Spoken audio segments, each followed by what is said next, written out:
It's really interesting to look at how our protagonist schools have made decisions with this ideal student learning environment in mind. Now, one caveat, these schools are a work in progress, so the schedule and their systems are changing very rapidly. But that's part of the point. It's an iterative process that they're discovering with their students. And one of the best ways to understand the big decisions that these schools have made with regard to student experience is to understand the schedules that they have for the typical student day. To understand this, we'll start with what KIPP LA, our station rotation school, has done with their student schedules. Have a listen to the founding school principal, Margarita Flores, describe it. All of our students start the day with family literacy, and you're able to see students and families interact with literacy activities. A child might be reading with their friend's dad or playing a game, a literacy-based game, with another friend. For our kindergarten through second grade students, their day then goes into morning meeting, and it's really a time for them to start the day as a community. They greet each other and go through different activities to build culture and community. And from that moment on, it really becomes an individualized program for each child. After morning meeting, students have highly individualized program, and I'll take you through a typical second grader's day. So after morning meeting, they would go into an 80-minute math block, and during math, they're going through a rotational model. So they have a small group lesson with their teacher. They have a blended learning rotation in which they're either on ST Math or they're going through different applications on an iPad that have been identified by their teacher to do spiral review. And the last rotation is doing independent practice. After math, they would go into a 20-minute recess and then come back for an art lesson. Depending on the day of the week, they're either going to art or going to science. Science is given in Spanish for all of our students, K through 3. After that, you would see students go into their phonics block.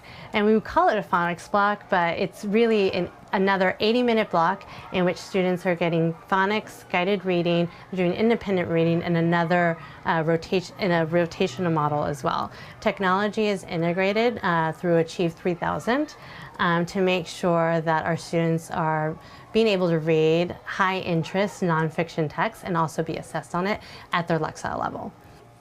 After the phonics block, students would go into a Reader's Workshop block. And during Reader's Workshop, students have independent book boxes with books at their level in which they're reading the books, being assessed on them at Accelerated Reader, and the teacher is being able to pull students to do one-on-one reading conferences.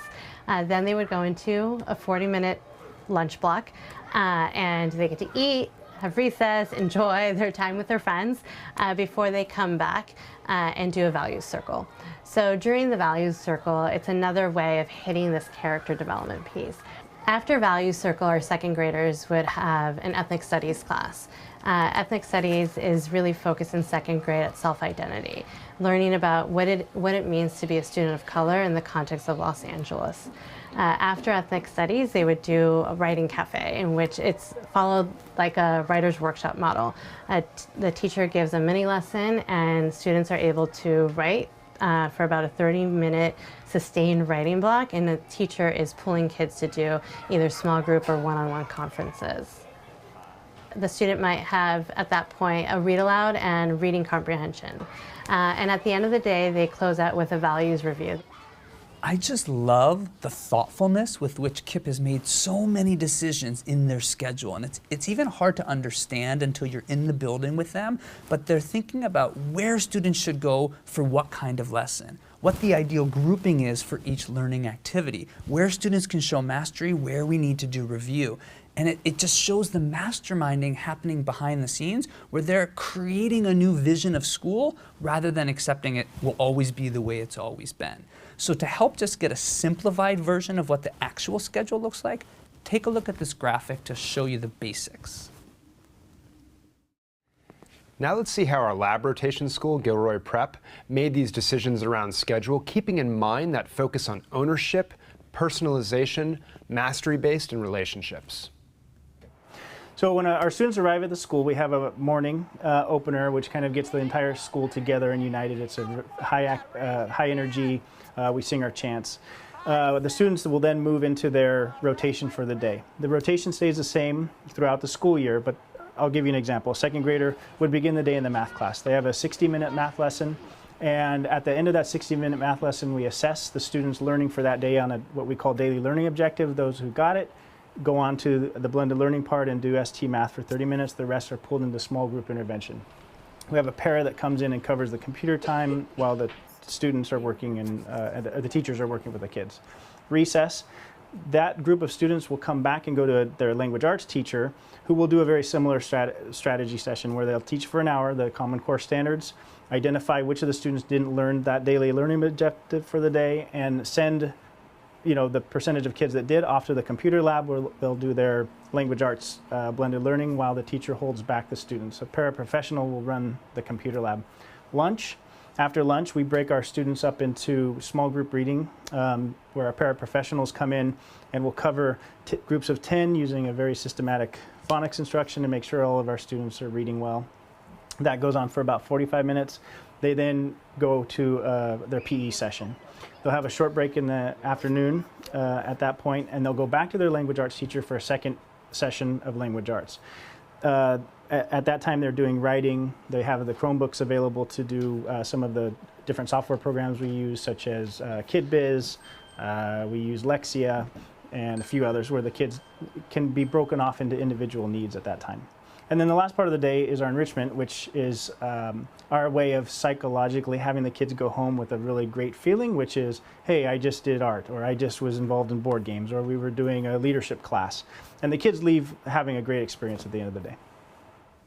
At Navigator and Gilroy, they're using the lab rotation in a really dynamic way that shows their thoughtfulness. At the end of each lesson, a teacher gives a quick assessment, and for the students who show mastery, they get to go to the learning lab and do free reading at their level or use online math programs to go deeper or farther. And for the students who don't yet know the material, they stay in the classroom and get one-on-one or small group time with the teacher. It's so different than a traditional fixed time schedule where kids are just sent to work on the computers as a form of digital babysitting. And when you think about the deliberateness behind this model, you understand how they get the results they got, which have frankly just been extraordinary. On the most recent state exam, Gilroy Prep had 97% proficiency for third grade math scores. And this is in a state where proficiency is a very high bar to reach. It's simply extraordinary outcomes. So now let's take a look at how our Flex School, Summit Public Schools, designs their schedule with these same ideas in mind for students. The day at Summit Denali starts, students arriving between 7:30 and 8:15.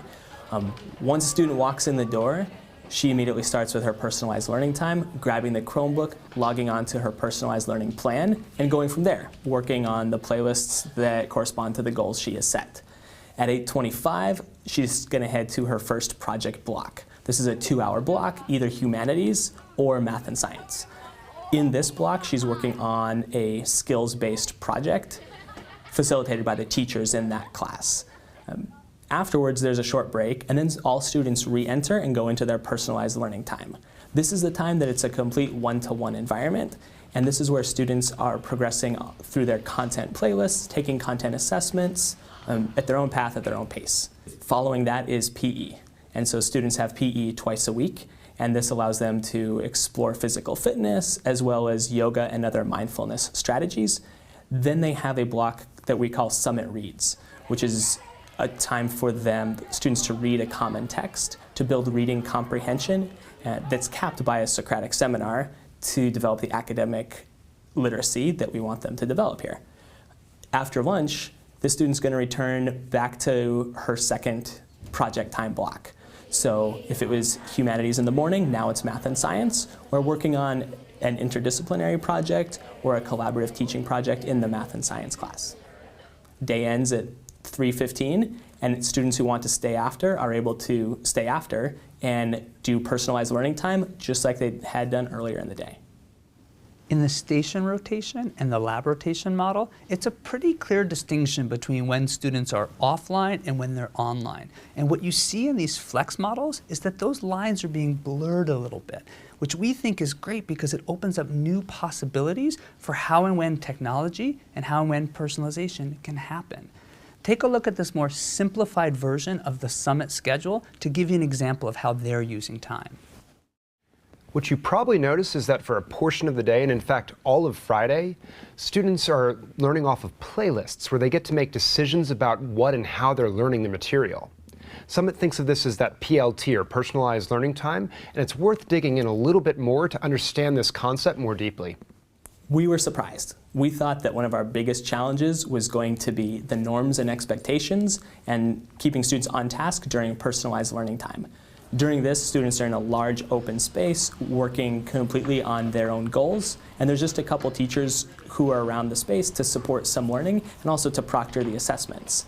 What we found was that student engagement went through the roof. Students took to this with minimal guidance and minimal instruction because they're excited to drive their own learning. They're excited to be able to pick what they want to work on, and also to pick when they're ready to take their assessments. On our end, we're supporting students who are eager to take these assessments and show what they know. Their ownership is the key to their engagement.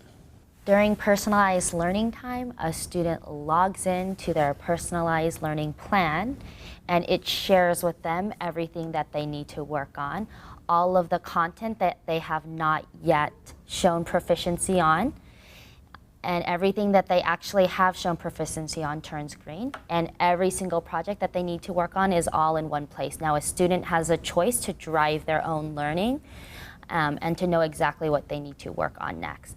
If I would like to work on a piece of content, then I go ahead and I select that content, and it shoots me over to a curated list of resources where I can learn exactly that piece of content, and I can self-assess myself, and as soon as I'm ready and I take an assessment, I can show my understanding right on the spot, and then I would go ahead and come back to the plan, and instead of being white, it would turn green to tell the student that indeed you have shown a certain level of proficiency. And at Summit, when students aren't in this personalized learning time, they're in project mode, where they're working with their teachers on the skills that they're going to need and applying that knowledge. And the essential thing is that students get experience working independently, in small groups, in teams, which is just going to help them immensely when they get out into college and, frankly, the workforce, where those are the kind of environments we're all working in. It's interesting to see the different decisions that these schools made with regards to their schedules and so forth, even though that they actually share very similar beliefs around ownership, personalization, mastery-based education, and relationships. And the takeaway is that different models are actually better or worse at optimizing for different goals, or depending on the types of students that you're serving. I mean, exactly. Think about Summit. Their model with elementary school students might be hard. I'm not sure how many kindergartners are yet ready to take that kind of agency. And then you think about it, Navigator, they've decided to have a few more adults in the kids' lives each day rather than one, which has some trade-offs on relationships, and then in other ways brings more adults into the kids' lives. And if you think about KIPP LA, yeah, the teachers are making some trade-off that they can't have instructional time with the students when they're online, but they gain so much more in small group instruction and one-on-one time with students. The takeaway is that the decisions you make have impact. And I think we forget this as educators. We act as if God gave Moses a tablet that says, thou shalt have a 6-period day, thou shalt have 47-minute schedules. And God forbid in one of these schools you have a lesson that goes 52 minutes. Those poor kids are going to wreak havoc on the campus as they walk around. We need to remember that as we design schools, educators need the full suite of options on the table to be designing from the beginning of the day to the end of the day, the beginning of the year to the end of the year, all as options. Now, I know what you're thinking, that maybe in your context you don't have control over every single one of the elements that we've identified, but that's okay. You can still do high-quality blended learning. The key is to optimize on the variables that you do have control over. And think with a generative mindset. Don't focus on your constraints, focus on your possibilities. There's after-school time, there's summer, there's flipped classroom. The list is pretty impressive if you start to get a little creative.